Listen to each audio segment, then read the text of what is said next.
Wishing you all a very happy new year. आप सभी को ये नए साल की बहुत बहुत बधाइयां। बस एक चीज याद रखिए, ये जो नया साल है 2025 आप लोगों के लिए कोई आम साल नहीं है। एक ऐसा साल होने वाला है जहां आपका एक बहुत ही बड़ा ट्रांजिशन होने वाला है 12 साल की स्कूल लाइफ से अगले 3 या 4 साल की कॉलेज लाइफ में। लेकिन अगर आप ये चाहते हैं कि ये जो आपका ट्रांजिशन होगा ये बहुत ही अच्छा हो, मतलब आप एक ऐसे कॉलेज में जाएं जिसका आप अपनी फैमिली गैदरिंग में नाम ले लें तो सब लोग पहचान जाए, अरे वाह क्या कॉलेज है।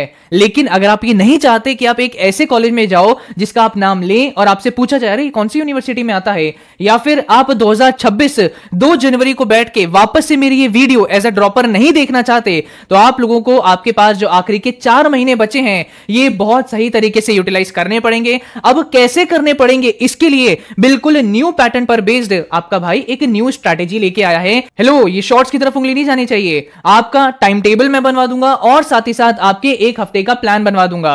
ये वीडियो हमारे फ्रेशर्स, ड्रॉपर्स सबको हेल्प करेगी और तीनों सब्जेक्ट्स को साथ में कैसे लेकर चलें ये भी बता देगी। बस एंड तक इस वीडियो को अच्छे से देखना। ऑल्सो गाइज, इस चैनल को इसलिए सब्सक्राइब मत करो कि बस वीडियो आई आपने देखी और काम खत्म। मैं भी एक सीयूटी एस्पिरेंट रहा हूं, सीयूटी को क्रैक करके एक अच्छे कॉलेज में गया हूं, तो मैं जानता हूं कि एज अ सीयूटी एस्पिरेंट आपको कैसा प्लान देना चाहिए। 10-12 घंटे का नहीं, बट एक ऐसा प्लान जो आप फॉलो कर पाओ। तो जो मैं बोलता हूं उसको फॉलो किया करो। और इसी के साथ साथ मैं और मेरी टीम आप सभी के लिए पीडब्ल्यूएस बना रही है आपके डोमेन्स के लिए। ये हमारा अपना प्रोडक्ट होता है जिसका फुल फॉर्म है प्रायोरिटी वेटेज शीट। आप सभी भी गाइस ये जानना चाहते होंगे कि भाई अगर मेरे एक चैप्टर में या एक सब्जेक्ट में मेरे पास 12 चैप्टर्स हैं तो ये 12 चैप्टर्स में से किसकी हाई वेटेज है, किसकी मॉडरेट वेटेज है, किसकी लो वेटेज है, जानना चाहते हैं ना। उसी हिसाब से आप अपनी प्रिपरेशन भी करेंगे। जिसकी ज्यादा वेटेज होगी उसे ज्यादा टाइम देंगे, जिसकी कम वेटेज होगी उसे कम टाइम देंगे। तो यही चीज सॉल्व करने के लिए हमारी प्रायोरिटी वेटेज शीट कुछ इस तरीके से रिलीज होती है। ये एक सब्जेक्ट की वेटेज शीट है, मैंने यहां पे अभी छुपा दी बिकॉज आपके लिए सरप्राइज है, आगे चल के आपको दे दी जाएगी। यहां पर पूरा सब्जेक्ट वाइज आपको बता रखा है कि किस चैप्टर की हाई वेटेज है, किसकी लो वेटेज है। आपके लिए हमने इस तरीके से एक चेकलिस्ट भी बना दी है कि क्या आपने इसका लेक्चर देखा, क्या आपने इसका शॉर्ट बनाया, क्या आपने इसकी थोड़ी बहुत प्रैक्टिस करी। तो इससे आप अपना सेल्फ एनालिसिस भी कर पाएंगे कि किसकी कितनी प्रिपरेशन हो रखी है, किसकी थोड़ी कम हो रखी है। तो अगर आप ये चीज चाहते हैं पाना तो इसके लिए चैनल को सब्सक्राइब कर लीजिए। बहुत ही जल्द आप सभी को हर डोमेन्स के लिए प्रोवाइड कर दी जाएगी। नाउ अब हम बात करेंगे गाइस हमारे जनवरी के महीने के बारे में। एक चीज आप क्लियरली जान लीजिए कि ये जो जनवरी का महीना है ये आपके लिए एक सेवियर मंथ है एंड एक गोल्डन मंथ है, क्योंकि एक ऐसा महीना है जहां आपके पास सबसे मिनिमल हर्डल्स होंगे। आप एनालाइज करके देखिए, दिसंबर का महीना कहां गया, प्री बोर्ड्स में गया। फरवरी मार्च का महीना कहां जाएगा, बोर्ड में चला जाएगा। बचेगा क्या, अप्रैल का महीना। और अगर आप गलती से भी ये सोच रहे हैं कि सिर्फ मैं अप्रैल में बैठ के अपनी सीयूटी की प्रिपरेशन करूंगा, तो जनाब आप ये जान जाइए कि आप टॉप कॉलेज तो हासिल नहीं कर पाएंगे। क्यों? क्योंकि आपको क्या क्या करना पड़ेगा, डोमेन्स में जो आपका सिलेबस आपके बोर्ड में आ रहा है उसको रिवाइज करना पड़ेगा, प्रैक्टिस करना पड़ेगा। फिर डिलीटेड चैप्टर्स को लर्न करना है, रिवाइज करना है, प्रैक्टिस करना है। इंग्लिश का पूरा सिलेबस कवर करना है, रिवाइज करना है, प्रैक्टिस करना है। जीएटी का पूरा सिलेबस रिवाइज करना है, प्रैक्टिस करना है, कवर भी करना है। और लेक्चर्स भी आप देखोगे 2-2 घंटे के, कहां है समय। तो अप्रैल नहीं, जनवरी के महीने को अगर आपने अच्छे से यूटिलाइज किया तब जाके अप्रैल के महीने में आप बहुत चीजों पर टिक कर पाओगे, जो मैं आगे आपको दिखाऊंगा। सो एक चीज मैं बोलूंगा कि आप लोगों ने बहुत बार ये प्रॉब्लम फेस करी होगी एंड आपको ये प्रॉब्लम रिलेटेबल भी लगेगी कि भैया मेरा कल एग्जामिनेशन है और एग्जामिनेशन के एक दिन पहले जब मैं बैठा हूं तो मुझे ये लग रहा है कि भैया सितंबर, अक्टूबर, नवंबर, दिसंबर का महीना कहां चला गया। मुझे ये जो 10 दिन का प्रेप ऑफ मिला था ये कहां चला गया। ये समय जाकर आए, टाइम फ्लाइज सो फास्ट। आप लोगों को ये लगता होगा, मुझे आपको कई बार ये फील होता होगा कि यार काश मैं 5 दिन पहले चला जाऊं, मैं अच्छे से पढ़ाई करूंगा, अच्छे से सिलेबस कवर हो जाता, काश किसी तरह पेपर पोस्टपोन हो जाए। आपके साथ ये नहीं होता, पेपर अच्छा नहीं जा पाता। तो अगर आप लोग ये जानना चाहते हैं कि समय कहां जा रहा है तो मेरी तरह एक छोटा सा काम करिए, दैट इज कैलेंडर क्रॉसिंग। आप सभी के पास भी जनवरी का ये 31 डेज का कैलेंडर होगा ना। आपको एक छोटा सा काम करना है, अगर आपने आज का दिन अच्छे से यूटिलाइज किया है तो यहां पर आप टिक लगा दीजिए। और अगर आपको लगता है कि यार अगले दिन मैंने अपना टाइम को यूटिलाइज नहीं किया तो रात में बैठ के आप यहां पे क्रॉस लगा दीजिए। फिर आपको लगता है कि यार 3 तारीख को मैंने फिर अच्छे से पढ़ाई नहीं करी, क्रॉस लगा दीजिए। 4 तारीख को बढ़िया पढ़ाई करी, टिक लगा दीजिए। तो इससे क्या होगा, इससे पहली बात आपको खुद पता चलता रहेगा कि मेरी प्रोडक्टिविटी कैसी चल रही है। इससे आप सभी को एक प्रेशर भी फील होने लगेगा कि भैया समय जाता जा रहा है, टाइम फ्लाई नहीं हो रहा, टाइम दिख रहा है कि मुझे कैसे जा रहा है। आप सभी अपने आप एक सीरियस मोड में आने लगेंगे। तो बस मैं एक चीज बोलूंगा, कैलेंडर क्रॉसिंग करके आपको प्रोडक्टिविटी भी पता चलती रहेगी और समय जा कर रहा है ये भी पता चलता रहेगा। ये करके देखना 10 दिन तक, खुद आपको इसका बेनिफिट पता चलेगा। इसके बाद अब मैं आप सभी का टाइम टेबल बनवाने में हेल्प करता हूं थ्रू टाइम ब्लॉकिंग मेथड। आपके साथ भी कई बार होता होगा गाइस कि आप लोग जब पढ़ने की कोशिश करते हो तो आप लोगों ने सोचा कि यार इतने से इतने बजे तक मैं ये चैप्टर पढ़ूंगा, लेकिन पढ़ते समय आपको याद आता है कि यार वो वाला चैप्टर भी पढ़ना था, तो आप लोग डिस्ट्रैक्ट हो जाते हो और ये चैप्टर पढ़ते पढ़ते दूसरे चैप्टर को भी पढ़ने लगते हो और दोनों में से एक चैप्टर भी अच्छे से नहीं हो पाता। तो ऐसी सिचुएशन से बचने के लिए मैं आपको बोलूंगा टाइम ब्लॉकिंग मेथड का इस्तेमाल करो। हाँ भैया, शॉर्ट्स में उंगली ना जाए, यहीं पे ध्यान दो। तो आप सभी को क्या करना है टाइम ब्लॉकिंग मेथड के लिए कि हम सभी स्टूडेंट्स के पास यही 4 पहर होते हैं पढ़ने के। बच्चे सुबह पढ़ सकते हैं, आफ्टरनून में पढ़ते हैं, इवनिंग में पढ़ते हैं, नाइट में पढ़ते हैं। अब यहां पर एक कागज पे आपको खुद आइडेंटिफाई करना है कि रियलिस्टिकली मैं सुबह कितने से कितने बजे तक पढ़ सकता हूं ना। मुझे ये दिखता है कि भाई मैं लेट उठने वाला बंदा हूं, लेट नहाने वाला बंदा हूं, तो मैं अराउंड 10 बजे से पढ़ने बैठ सकता हूं और आफ्टरनून के 2 बजे तक पढ़ सकता हूं। 4 घंटे मिल गए, बहुत अच्छी बात है। फिर आफ्टरनून में यार मैं खाना खा लूंगा, दही खा लूंगा, आलू के पराठे खा सकता हूं, मैं नींद आ जाएगी मुझे, तो नींद अब ले तो सकता नहीं मैं, क्योंकि सीयूटी बड़ा कॉम्पिटेटिव एग्जाम है, पढ़ना पड़ेगा। तो मैं ऐसा करता हूं, आराम से 3:30 से 5:30 तक पढ़ाई करूंगा, उसके बाद चाय वाय पीऊंगा, आराम करूंगा, रील्स देख सकता हूं, मैं थोड़ा गैप ले लेता हूं। इवनिंग में फिर मैं 7 बजे से लेके 8:30 तक पढ़ाई करूंगा और फिर रात में फिर डिनर करूंगा, फिर 10 बजे से लेके 12 बजे तक पढ़ाई करूंगा, फिर आए ने 12 बजे के बाद मैं सो जाऊंगा। सो इस तरीके से गाइस आप लोगों ने अपनी सिचुएशन के हिसाब से अपना टाइम ब्लॉक करना स्टार्ट किया ना। अब आपको क्या करना है, अपने इस टाइम को एक पर्टिकुलर टास्क असाइन करना है कि यार सुबह सुबह मेरा माइंड एक्टिव रहता है, तो मैं आपको सजेस्ट करूंगा कि भैया न्यू चैप्टर्स पर ध्यान दो, नई चीजें लर्न करना सुबह आसान रहता है। तो मैंने क्या किया, मैंने अपना सुबह का टाइम डोमेन्स का न्यू चैप्टर लर्न करने के लिए ब्लॉक कर दिया। इसके बाद मुझे नींद आने लगेगी, नई चीज लर्न कर नहीं पाऊंगा, तो मैं ऐसा करता हूं रिवीजन कर लूंगा, क्योंकि पहली चीजें पढ़ रखी हैं तो रिवाइज करने में थोड़ी आसानी रहेगी। इसके बाद मेरा इवनिंग का टाइम आएगा, वापस से मुझे थोड़ी एनर्जी फील होगी, तो मैं यहां पे जीएटी पर ध्यान दे सकता हूं।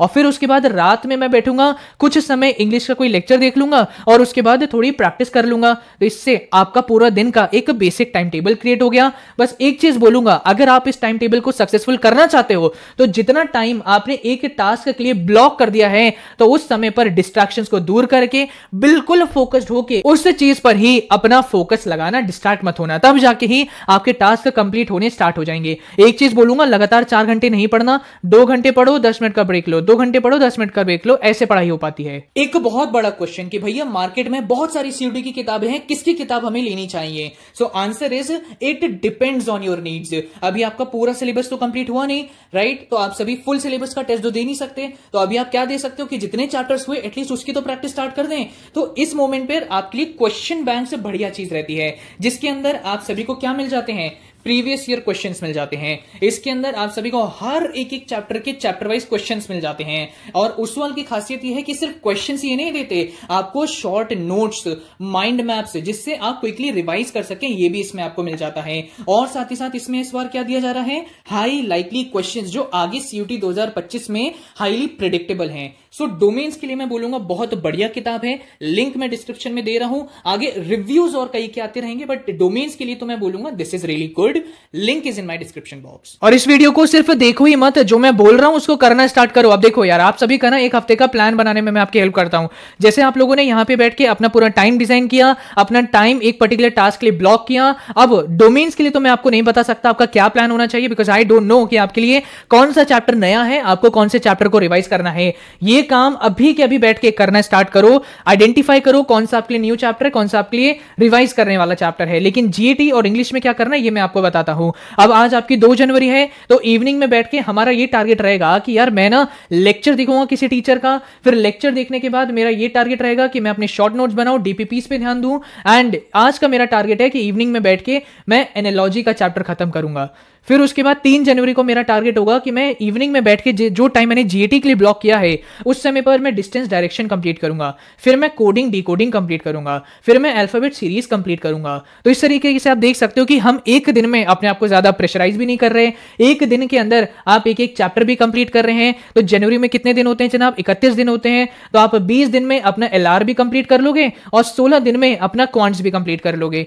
साफ साफ दिख रहा है यहाँ पे, इवनिंग के टाइम पे मिनिमम 2 घंटा तो आप दे पाओगे। तो आराम से कंप्लीट हो जाएगा। जीएटी भी कोई दिक्कत की बात नहीं। इसके बाद इंग्लिश की अगर हम बात करते हैं, जैसे हमने इंग्लिश के लिए रात में टाइम ब्लॉक किया, तो आपने क्या किया कि रात में मुझे 1 घंटा मेरे पास है, तो मैं फैक्चुअल आरसीज के बारे में जानता हूं, 1-2 आरसीज सॉल्व करूंगा, काम खत्म। अगले दिन बैठूंगा, अगले दिन बैठ के नरेटिव आरसीज के बारे में जानूंगा, काम खत्म। उसके बाद बैठूंगा लिटरेरी आरसीज के बारे में जानूंगा, प्रैक्टिस करूंगा, काम खत्म। इसके अगले दिन बैठूंगा रूल्स ऑफ प्रीपोजिशंस के बारे में जानूंगा, काम खत्म। तो इस तरीके से क्या होगा, आप अराउंड 20 दिन के अंदर पूरा इंग्लिश का सिलेबस भी कंप्लीट कर पाओगे, इतना सिंपल सा टाइम टेबल फॉलो करके। तो हाँ हेलो भैया, अब ऐसे मत बैठो, इस तरीके से अब बैठे बैठे अपना टाइम टेबल बनाओ कि मॉर्निंग में मैं इतने से इतने बजे तक पढ़ने की कोशिश करूंगा, मेरा बेसिकली इतना टाइम रहता है और इस चैप्टर पे फोकस करूंगा, इस चैप्टर को रिवाइज करूंगा, फिर जीएटी में ये पढ़ूंगा, इंग्लिश में ये पढ़ूंगा, प्रैक्टिस में यहां से करूंगा।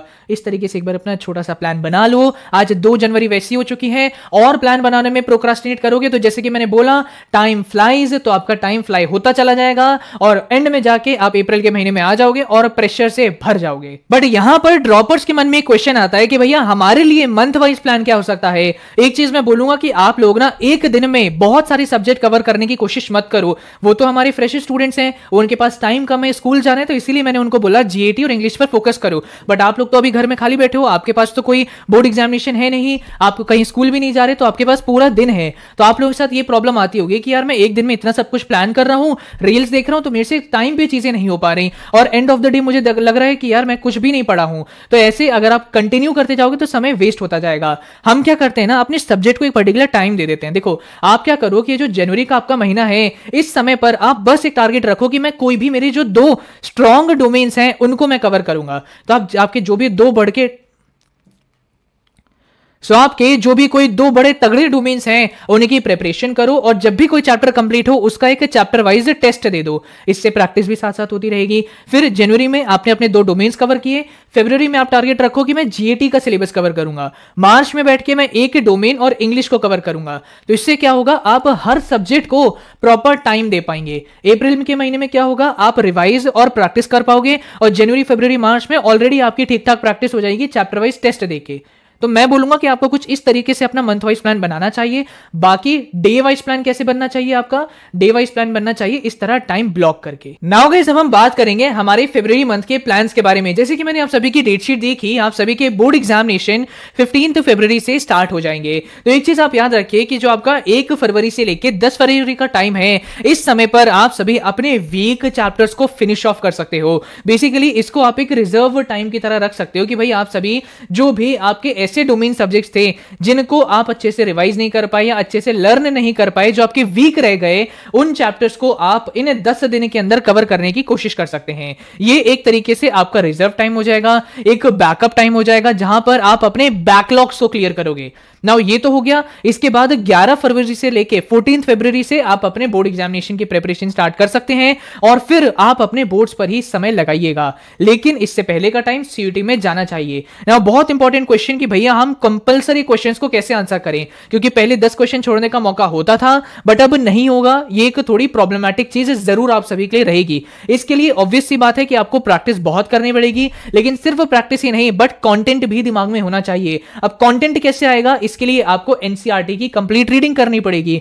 तो बोर्ड एग्जामिनेशन को गाइस आप एक सुनहरा मौका की तरह रख सकते हो, जहां पर आपके पास समय होगा, आपके पास मौका होगा कि जो चैप्टर्स आपके बोर्ड में आ रहे हैं उनकी आप अच्छी तरीके से 2-3 बार फुल एनसीईआरटी रीडिंग कर लो, क्योंकि बहुत सारा ऐसा कंटेंट होता है जो यूट्यूबर्स अपने लेक्चर्स में मिस कर देते हैं। जैसे कि मेन कंटेंट तो पढ़ाया, लेकिन आपके बगल में कई सारे बॉक्सेस भी होते हैं जिसको यूट्यूब के लेक्चर्स में मिस कर दिया जाता है लेक्चर को थोड़ा शॉर्ट बनाने के लिए। लेकिन वो छोटे पार्ट्स में से भी आपके सीयूटी में सवाल आ सकते हैं और क्योंकि कंपलसरी क्वेश्चन है तो हम उन छोटे पार्ट्स को इग्नोर नहीं कर सकते। तो पहले तो आप end to end, cover to cover अपनी एनसीईआरटी की रीडिंग अपने बोर्ड एग्जामिनेशन के टाइम पे कर लो, 2 से 3 टाइम हर चैप्टर के लिए। और उन चैप्टर्स को जब आप इतनी बार रीड कर लोगे, इतनी बार रिवाइज कर लोगे, तो आपको पता चल जाएगा कितनी चीजें इंपॉर्टेंट है, कितनी चीजें इंपॉर्टेंट नहीं है। तो जितनी चीजें इंपॉर्टेंट हैं उनको बिल्कुल शॉर्ट वर्ड्स में आप शॉर्ट नोट्स बना के रेडी रख लेना। अब आप बोलोगे कि भैया शॉर्ट नोट्स की जरूरत क्या है, मेरे पास लंबे लंबे नोट्स हैं, मेरे पास एनसीईआरटी है, उसी में मैंने मार्क कर रखा है, क्या वो सफिशिएंट नहीं है? आपको मैं डेट शीट दिखाता हूं। ये देखिए, ये है हमारी सीयूटी की डेट शीट, जिसमें आप देख सकते हैं पिछले साल 15 मई को एग्जाम हुआ और आप देख सकते हैं एक ही दिन में कितने एग्जामिनेशन हो जाते हैं, केमिस्ट्री, बायोलॉजी, फिर इंग्लिश एंड देन आपका जीटी। फिर उसके बाद अगला दिन आ गया 16 मई, एक दिन दो या 3 दिन का गैप नहीं है, अगले 24 घंटे में आपका एग्जामिनेशन किसका, इकोनॉमिक्स, हिंदी, फिजिक्स, मैथमेटिक्स। फिर आ जाएगा 17 मई, फिर आ जाएगा आपका geography, physical education, business studies, accountancy का एग्जामिनेशन। तो आप देख सकते हैं आपके पास प्रॉपर 24 घंटे का भी टाइम नहीं है, ठीक है। बाकी बीच में आपको शिफ्ट ब्रेक भी मिल जाता है। तो अगर आपको इन मोमेंट्स में रिवाइज करना है तो क्या आप अपनी वही एनसीईआरटी को उठाओगे बार बार, फिर आप अपने वो लंबे नोट्स को उठाओगे, रिवाइज करोगे, आपके लिए प्रॉब्लम हो जाएगी। तो अगर आपको इतने लिमिटेड टाइम में भी कुछ चैप्टर्स की रिवीजन करनी है तो आपको इस तरीके के शॉर्ट नोट्स बनाने पड़ेंगे। एंड टेंशन मत लो, मैं भी इस समय पर आपके लिए शॉर्ट नोट्स बनाने की कोशिश कर रहा हूं, बट मेरे ऊपर ही नहीं डिपेंडेंट रहो, आप अपने भी थोड़े शॉर्ट नोट्स बनाने की कोशिश करो। पिछले साल मैंने स्टूडेंट्स को शॉर्ट नोट्स प्रोवाइड किए थे जो उन्होंने शिफ्ट ब्रेक के समय पर इस्तेमाल किए थे, बट स्टिल मैं उनको और इंप्रूव करने की कोशिश कर रहा हूं। नाउ गाइस, अब हम बात करेंगे हमारे मार्च के प्लान्स के बारे में। भैया ये क्या लिखा है, नो प्लान्स? यस गाइस, अभी आप सभी को मार्च के लिए मैं कोई प्लान नहीं देने जा रहा। क्यों? क्योंकि मार्च में चल रहे होंगे आपके बोर्ड एग्जामिनेशन। अभी करंटली 2 जनवरी को बैठ के हम ये इमेजिन नहीं कर सकते कि मार्च में हमारी क्या स्थिति होगी। क्या हमने बोर्ड की अच्छे से तैयारी कर रखी होगी, क्या हमने अच्छे से तैयारी नहीं कर रखी होगी, क्या हम उस समय पर केपेबल होंगे सीयूटी की प्रिपरेशन करने के लिए या नहीं होंगे। तो ये सारी जो हमारी सिचुएशंस हैं, हमारी जो मेंटल सिचुएशन है, ये हमें पता चल जाएगी जब आपका मार्च का महीना शुरू हो रहा होगा। तो उस समय पर मैं आप सभी से पूछूंगा कि आपकी कैसी प्रिपरेशन है। आपके कमेंट्स के आधार पर मैं आपको मार्च के महीने का अलग एक स्पेसिफिक प्लान प्रोवाइड करूंगा, क्योंकि पता चले मैं अभी आपको प्लान दे दूं और आप फॉलो करने की मार्च में कोशिश करो बट कर ही ना पाओ और पैनिक हो जाओ, परेशान हो जाओ। तो मार्च के लिए अभी कोई प्लान नहीं है। लेकिन एक चीज मैं बोलूंगा कि अगर आपने जनवरी का महीना अच्छे से यूटिलाइज किया तो अप्रैल के महीने में आप देखिए आपके साथ क्या हो रहा है। आपने ये देखा कि भैया जनवरी के महीने में मैंने डोमेन्स के न्यू चैप्टर्स कवर किए, डोमेन्स का मैंने रिवीजन किया, लेकिन ऑब्वियस सी बात है इंसान हूं, गलती होगी, सारी चीजें टाइम पर नहीं हो पाएगी। तो भैया ने क्या बताया कि भैया हम 10 दिन और लेके चलेंगे। इस रिजर्व टाइम में भी मैंने अपने वीक चैप्टर्स को फिनिश ऑफ किया। तो इससे क्या हुआ कि भैया मेरा तो सारा डोमेन्स का सिलेबस कवर हो गया, है ना। फिर इसके बाद आप क्या बोलोगे अप्रैल के महीने में कि भैया आपने हमारा डोमेन्स का कवर कराने में हेल्प करी, लेकिन मेरी रिवीजन और प्रैक्टिस बचा, ये मैं अप्रैल महीने में कर लेता हूं। इसके बाद अब क्या होगा, मैं आपसे पूछूंगा हाँ भाई जीएटी का क्या स्टेटस है, तो आप बोलोगे भैया मैंने पूरी कोशिश करी जनवरी में जीएटी कवर करने की, मैक्सिमम मेरा कवर हो चुका है, तो इस समय पर मुझे रिवीजन और प्रैक्टिस पर फोकस करना है। अब मैं पूछूंगा भैया इंग्लिश का क्या हालत है, आप बोलोगे भैया जनवरी में मैंने रात में बैठ के लेक्चर्स देखे, थोड़ी बहुत प्रैक्टिस करी, इंग्लिश की मेरा ठीक ठाक सिलेबस कवर हो गया है, अब मैं रिवीजन, प्रैक्टिस एंड थोड़ा बहुत सिलेबस कवरेज पे ध्यान दूंगा। तो आप देख सकते हैं कितना अच्छा आपका प्रेपरेशन स्टेटस और मेंटल स्टेटस होगा जब आप अप्रैल में आएंगे। एंड सिर्फ 1 महीना दैट इज जनवरी में अच्छे से अगर आपने मेहनत करी तब ये हो पाएगा। फिर अप्रैल में के महीने में बस एक काम आपको करना होगा कि जितने भी आपके डिलीटेड चैप्टर्स हैं उन पर आपको फोकस करना होगा। यही बोलूंगा कि बहुत ही ज्यादा रियलिस्टिक प्लान मैं आपको दे रहा हूं, इनको बहुत तगड़ी तरह फॉलो करने की कोशिश करो। अगर इनको भी आप फॉलो नहीं कर पाओगे तो टू बी वेरी ऑनेस्ट अप्रैल के महीने में ही आप पढ़ाई करोगे, और अप्रैल के महीने में पढ़ाई कर कर आपको क्या क्या करना होगा ये आप इसी चार्ट को देख के समझ सकते हैं कि भाई डोमेन्स का रिवीजन, प्रैक्टिस, लर्निंग क्या क्या करना पड़ेगा।